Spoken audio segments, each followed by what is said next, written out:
کبھی کبھی ایک قوم اپنی خواہشات کی اندھی پیروی میں اس حد تک آگے بڑھ جاتی ہے کہ وہ حق کو دیکھ کر بھی انکار کر دیتی ہے، اور جب ظلم اپنی انتہا کو پہنچ جائے تو پھر اللہ کا فیصلہ آتا ہے۔ یہ داستان ہے اللہ کے نبی لوط علیہ السلام کی، اور ایک ایسی قوم کی جس نے تاریخ میں پہلی بار کھلے عام وہ گناہ کیا جس سے زمین و آسمان لرز اٹھے۔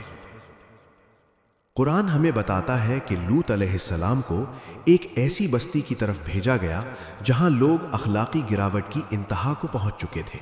اللہ تعالیٰ فرماتا ہے، کیا تم ایسی بے حیائی کا ارتکاب کرتے ہو جو تم سے پہلے جہانوں میں کسی نے نہیں کی؟ اللہ تعالیٰ فرماتا ہے، کیا تم ایسی بے حیائی کا ارتکاب کرتے ہو جو تم سے پہلے جہانوں میں کسی نے نہیں کی؟ یہ وہ گناہ تھا جسے اس قوم نے فخر کے ساتھ اختیار کیا۔ وہ مردوں کے پاس خواہش کے ساتھ جاتے تھے، عورتوں کو چھوڑ دیتے تھے اور اپنی مجالس میں کھلے عام برائیاں کرتے تھے۔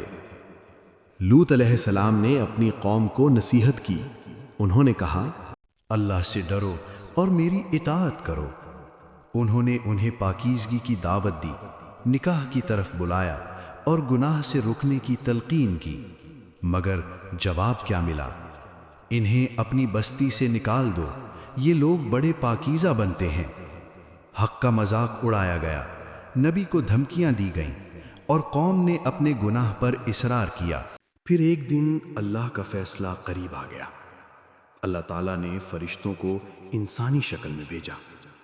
یہ وہی فرشتے تھے جو اس سے پہلے ابراہیم علیہ السلام کے پاس بھی گئے تھے۔ سورہ ہود ورسز 69-81۔ جب یہ مہمان لوط علیہ السلام کے گھر پہنچے تو وہ پریشان ہو گئے۔ انہیں اپنی قوم کی نیتوں کا علم تھا۔ قرآن کہتا ہے، وہ ان کے سبب تنگ دل ہو گئے اور کہا، یہ بڑا سخت دن ہے۔ سورہ ہود 11 نمبر 77۔ خبر پھیل گئی، قوم دوڑتی ہوئی آئی بدنیتی کے ساتھ۔ لوط علیہ السلام نے انہیں روکا۔ انہوں نے کہا، یہ میری بیٹیاں ہیں، تمہارے لیے زیادہ پاکیزہ ہیں۔ اللہ سے ڈرو اور مجھے میرے مہمانوں کے بارے میں رسوا نہ کرو۔ سورہ ہود 11 نمبر 78۔ لیکن ان کے دل پتھر بن چکے تھے۔ انہوں نے جواب دیا کہ ہمیں تمہاری بیٹیوں سے کوئی رغبت نہیں، اور تم جانتے ہو کہ ہم کیا چاہتے ہیں۔ یہ وہ لمحہ تھا جب زمین پر حجت تمام ہو چکی تھی۔ فرشتوں نے اپنی حقیقت ظاہر کی۔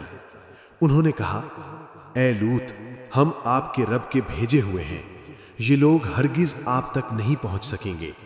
آپ اپنے گھر والوں کو لے کر رات کے ایک حصے میں نکل جائیں، اور آپ کی بیوی کے سوا کوئی پیچھے نہ رہے۔ لوط علیہ السلام اپنی اہل ایمان خاندان کے ساتھ رات کی تاریکی میں نکل گئے، اور پیچھے رہ گئی ایک قوم جو اپنے انجام سے بے خبر تھی۔ پھر صبح ہوئی۔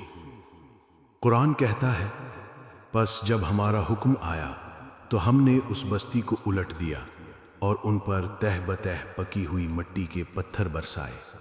سورہ ہود آیت نمبر 82۔ ایک چیخ، ایک زلزلہ، اور سب کچھ ختم ہو گیا۔